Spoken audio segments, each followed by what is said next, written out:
What's up, fellas? In the first video of the day, we're going to be talking about some more NBA injury stuff, which really sucks because I'm kind of tired of talking about this guy getting hurt and that guy getting hurt, how much of a big deal injuries have been with this NBA season, but it needs to be talked about because at this point, it's getting kind of ridiculous. Specifically now, we're going to be talking about Donovan Mitchell, then we'll kind of talk about the whole situation. I'm like legitimately getting irritated about this because I just want the NBA season to be normal. I want it to be a legitimate season. I don't want the season to be called into question as a result of injury stuff.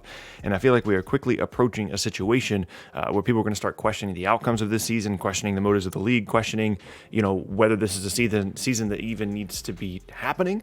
And those are all questions that I quite simply don't want. And like I said, I'm just kind of getting irritated about all the injury stuff, and that's what we're going to be talking about in the first video of the day. But really quickly, before we get started, if you enjoy content like this, then consider subscribing. I upload twice a day, every single day on this channel, so it's a great place for the most consistent NBA content on YouTube. You can also leave a like rating on the videos as well, and you can check me out at various socials in a Linktree link down in the description below. If you're new here, by the way, what's up? My name is Tucker, and with all those things said, let's talk about Donovan Mitchell injury scare, NBA injury stuff. So it appears as though Donovan Mitchell just sprained his ankle, right? The significance of which, as of the recording of this video, is unknown. But he is hurt. He is going to be missing some time, but it's not like he tore his ACL. It's not a significant lower leg injury, which is good because I wasn't watching the game at the time this went down. I look at my phone and I've got multiple notifications saying Donovan Mitchell just got helped off the court due to a lower leg injury. And again, having not watched the highlight in that moment, I'm thinking Donovan Mitchell tore his ACL, non-contact, he's out for the year. Like, that's legitimately the first thing that came to my mind. That's where we're at right now with his injury stuff, is when I get tweet notifications like that,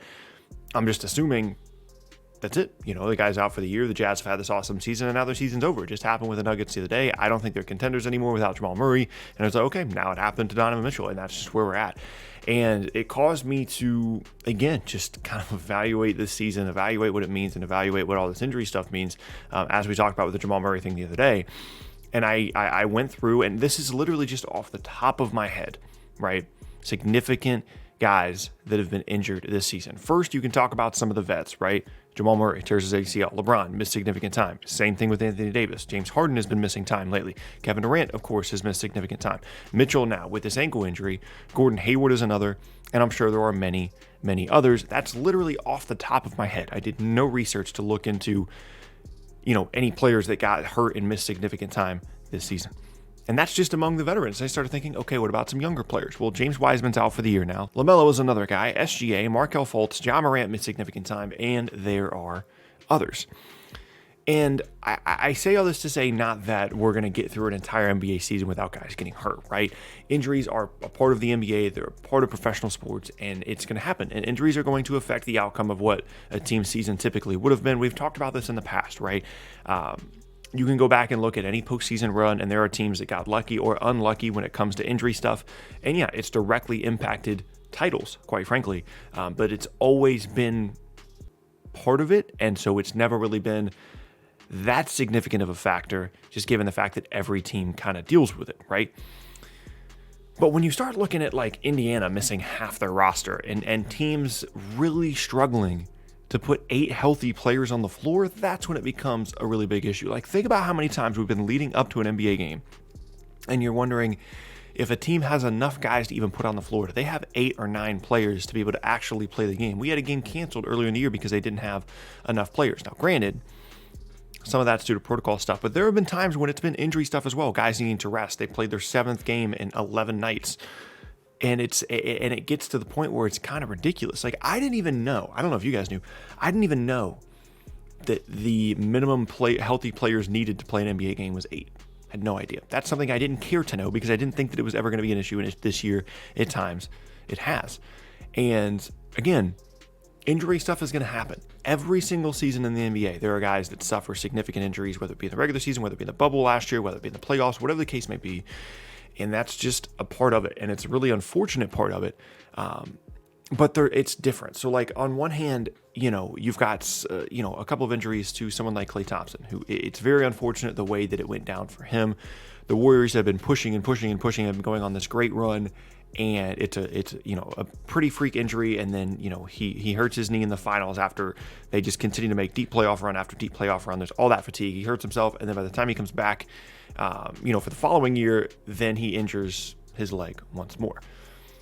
But when you get into the middle of a season that is clearly within a compressed schedule, that is clearly draining for these players and is putting a lot of pressure on their bodies, and players are speaking out and saying, hey, this is probably too much, and guys are resting every other night, that provides a different level of context to injury. It's not just, oh, well, that's unlucky, really sucks, that guy, messed up his knee. It adds to almost a level of negligence, or I guess, shows almost a level of negligence on the part of the NBA. And I'm not really sure what you do about it. Precedent leads us to believe they're just going to push through it and, play all these makeup games that they've had to play because of, all the games that were missed and postponed in the beginning of the year. And then we're just going to roll into the playoffs at the end of May and act like nothing happened. And so, unfortunately, even as crazy as the injury stuff has been, I'm not sure there's a solution. I'm not sure that there's anything that the NBA can realistically do, because there's no way they're going to shorten the season. There's no way, for this season, there's no way they're going to cancel it or postpone it or add time to it to not make these games as condensed as they are. They're going to play out the last month of the season and go from there. And my concern with that is this 2020 to 21 NBA season being called into question in similar ways that the 2020 title and the 2020 bubble experience was called into question in terms of the results, right? All I want is for teams to be as healthy as they can be in the postseason for the entire postseason, so that the best team, the team that did the best job of building their roster and playing well together, ends up winning the title. That's what I want. And it's becoming increasingly unlikely, one, that we have a lot of healthy teams that result in a good product in the postseason, and two, that even if we do have some healthy teams, there are going to be a handful of significant teams that are missing big name guys, and as a result don't perform as well in the postseason, thus calling the results into question, right? And that is the opposite of what I want. I don't want the results of this season to be illegitimized as a result of injuries, and especially not in a situation in which the league was potentially negligent in causing these injuries in an effort to, one, make plenty of money, make sure they get to their 72 games for the TV money, and two, add in this play-in tournament on top of that, and then go into the full postseason. So ultimately, there's about 1,000 different ways you can defend the NBA on this. You can say, oh, well, yes, it's a rise in significant notable injuries, but injuries are always going to happen. You can go all the way down that list. But I think that we're all kind of on the same page here, where every single time someone gets hurt, we're immediately pointing to how this season has been set up and how it's negatively impacted the players and potentially their long-term, careers and health, just as a result of the incredible fatigue that this season has kind of placed on their bodies, right? And so ultimately, there's not really anything to be done. The NBA is not gonna, it doesn't appear as though, and I would be shocked if they did, alter the season in any way, make any kind of adjustments that would potentially help the situation. And that part is unfortunate, but I do think it's just the reality of the situation. I think we're fastly approaching a situation where the results of this year could potentially be called into question. And when we get to the end of it, we can say, yeah, this team won the title and this team had a nice run in the postseason, but half that conference was missing significant players due to injury. And, this guy missed crazy time because of whatever the case may be. And then you go into next year and it's really negatively impacting teams' plans because this guy got hurt in a season in which the games were super, super condensed. And I don't want this season to be some kind of black mark on the record of the NBA moving forward, where we go back and look at this and think, man, that was just not the correct move. The way that some of the past lockout seasons are now viewed.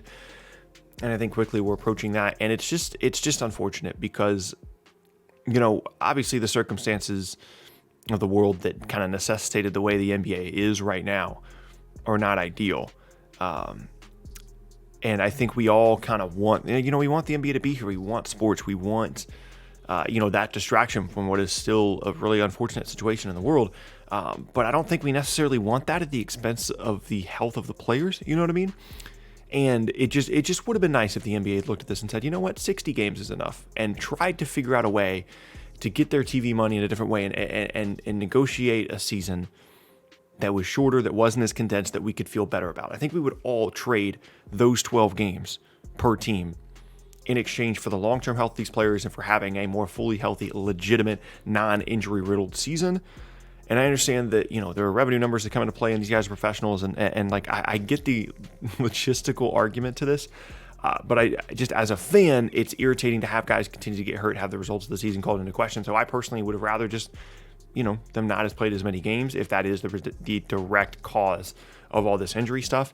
And I would imagine most people kind of are on the same page with that. So it sucks. Hopefully guys get healthy. Hopefully nobody else gets hurt. But I think we're quickly approaching a scenario in which this season is just not as legitimate of a one as we kind of hope that it would be coming into the season. But that is going to be the end of the first video of the day, and I thank you guys very much for watching. Once again, my name is Tucker. If you missed any of my previous videos, then be sure to check out the boxes on screen. Like I said in the beginning, you can also leave a like rating on the videos as well if you're enjoying them, and you can check me out in a Linktree link down in the description below to hang out with me outside of these videos. With all those things said, hope you guys have an awesome rest of your Saturday and your weekend, and I will see you all next time.